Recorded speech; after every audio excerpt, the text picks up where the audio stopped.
Bonsoir, au sommaire de ce JT, un centre de simulateur de vol unique en France vient d'ouvrir ses portes à Saint-Ex. Il forme des pilotes de ligne venant du monde entier.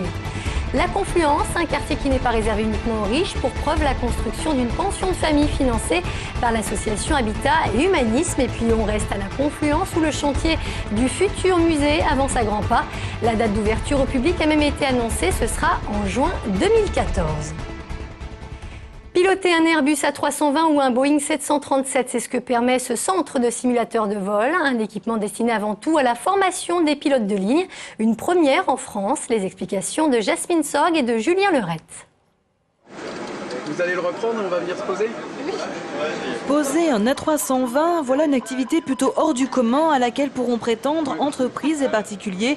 Mais cet appareil de 10 millions d'euros est loin d'être un jouet.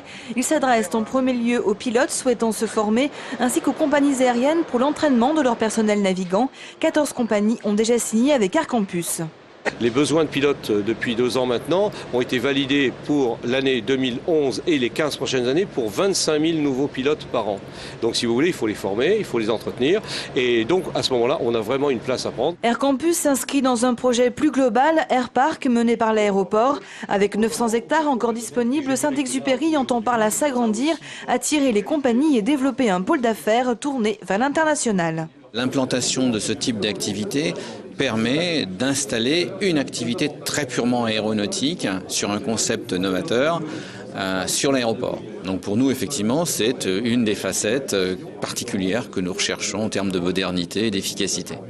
Coût total du projet Air Park, 50 millions d'euros. Quant à Air Campus, ces 2 simulateurs ne sont que le premier volet d'un projet plus vaste qui devrait amener la création de 80 emplois. À terme, le site comprendra 8 simulateurs, un centre d'expertise médicale, un centre de formation pour personnel navigant et technique, ainsi qu'une résidence hôtelière.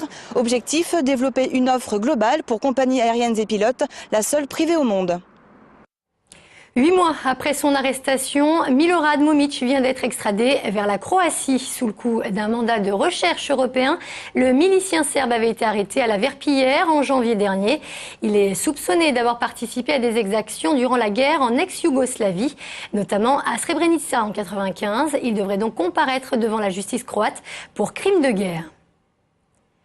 Au lendemain de la rentrée des classes, l'heure est au premier bilan. Si aucun couac majeur n'a été enregistré dans la plupart des 2800 établissements de l'académie, pour les syndicats de professeurs et de parents d'élèves, en revanche, la colère commence à gronder. En cause, la fermeture d'une trentaine de classes cette année. Une situation qui nécessite, selon l'inspecteur académique, quelques réajustements. Ce qu'on appelle des seuils d'ouverture et de fermeture. Donc ces seuils sont indicatifs. Ils permettent de dire, à partir de tel nombre d'élèves dans la classe, on ouvre et on ferme. Mais ça, c'est indicatif. Donc ensuite, il y a des caractéristiques particulières selon les écoles, les caractéristiques des élèves, la particularité aussi d'une ville ou d'un quartier. Et donc, évidemment, le qualitatif intervient. Prenez garde à bien lever le pied du côté du boulevard Stalingrad à partir de jeudi. Les 2 radars automatiques installés durant l'été seront mis en service. Ils flasheront par l'arrière à 50 km/h. À noter qu'ils sont précédés de 2 radars pédagogiques, une volonté du ministère de l'Intérieur. Il s'agit des 4e et 5e radars fixes installés à Villeurbanne. Le directeur de la prison de Corba réagit après la diffusion d'une pétition signée par 225 détenus. Nous vous en parlions hier, un vent de colère souffle depuis plusieurs semaines au sein de la maison d'arrêt. Les prisonniers dénoncent une dégradation de leurs conditions de détention. Au cœur de la polémique, des temps de promenade supprimés et un accès limité aux activités sportives. Des accusations infondées selon Julien Morel d'Arleux. Il faut rappeler qu'il y a 2h30 de promenade par jour et par détenu. Et pour les activités sportives, il y a à la fois des séances de sport collectives, il y a 13 séances de sport collectives par semaine qui touchent à peu près 300 détenus, soit 40% de la population de l'établissement. Et puis il y a dans chaque bâtiment des salles d'activité donc de musculation auxquelles les détenus peuvent accéder, donc bâtiment par bâtiment, à raison de 4 fois par semaine. Elles se sont installées il y a quelques semaines dans le quartier très convoité de la Confluence. Elles, ce sont les 33 familles aux revenus modestes parrainées par Habitat et Humanisme. L'association lyonnaise vient en effet d'inaugurer une nouvelle pension de famille entre Rhône et Saône. Présentation de Jasmine Sorg. Nour a emménagé la maison des Deux Rives en février, un 40 mètres carrés pour 440 € par mois, aidé par son allocation adulte handicapé. À 40 ans, ce Marseillais d'origine cherche un emploi de femme de ménage. Résident à Lyon depuis 1 an, il a enchaîné les centres d'hébergement. Pour lui, cette pension de famille est un lieu idéal. On est autonome et indépendant chez soi. On peut recevoir, on peut faire ce que l'on veut. Mais il y a aussi ce qu'on appelle des parties communes, où là on peut se retrouver entre résidents, où un repas est organisé chaque semaine, il y a des sorties qui sont organisées. En tout, 17 logements entre 20 et 40 mètres carrés. Les locataires peuvent y rester autant qu'ils le souhaitent et bénéficier d'un accompagnement. L'accompagnement social, il est réalisé par les partenaires qui nous ont confié ces résidents. Et ces partenaires s'engagent à continuer cet accompagnement social tout au long de la vie du résident dans la maison.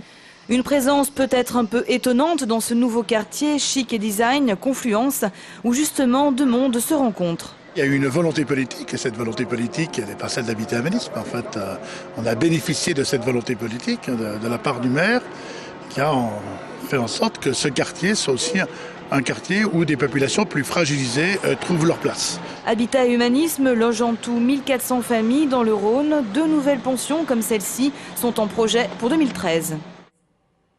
La Confluence, un quartier décidément en pleine mutation. Après avoir enregistré de nombreux retards, le chantier du musée des sciences et sociétés commence à prendre forme. La date de son ouverture au public a même enfin été dévoilée. Preuve que les travaux sont en bonne voie. Sur place, Jean-Marc Roffa. Après une longue série noire et 5 ans de retard, le chantier du musée des Confluences a enfin pris son rythme de croisière. Les travaux avancent désormais rapidement. Sa livraison est annoncée pour avril 2013. Dans un sol qui n'était pas forcément tout à fait évident. Et nous avons perdu beaucoup de temps avec une entreprise qui malheureusement a été défaillante et qui n'a pas pu conduire le projet. Aujourd'hui, le chantier respecte son plan de marche. Les premiers niveaux d'accès au public sont réalisés. Il reste maintenant la partie aérienne pour lui donner son profil futuriste. Là, le chantier va s'attaquer à ce qu'on appelle le nuage, qui va donc effectivement être la partie très visible. Tout ce qui est soubassement est fait. Il reste à organiser la mise en place des matériels et la gestion humaine. On a été frustrés des retards, mais aujourd'hui, 1, le chantier est dans les temps, et 2, j'ai annoncé l'organisation de ce musée et la nomination de la directrice. Mais il faut encore de la patience puisque le public devrait découvrir le musée des Confluences seulement en février 2014. Avant de refermer ce journal, un mot de football pour vous dévoiler l'affiche du 8e de finale de la Coupe de la Ligue. Le tirage au sort a eu lieu ce matin. L'OL affrontera Saint-Etienne à Geoffroy Guichard.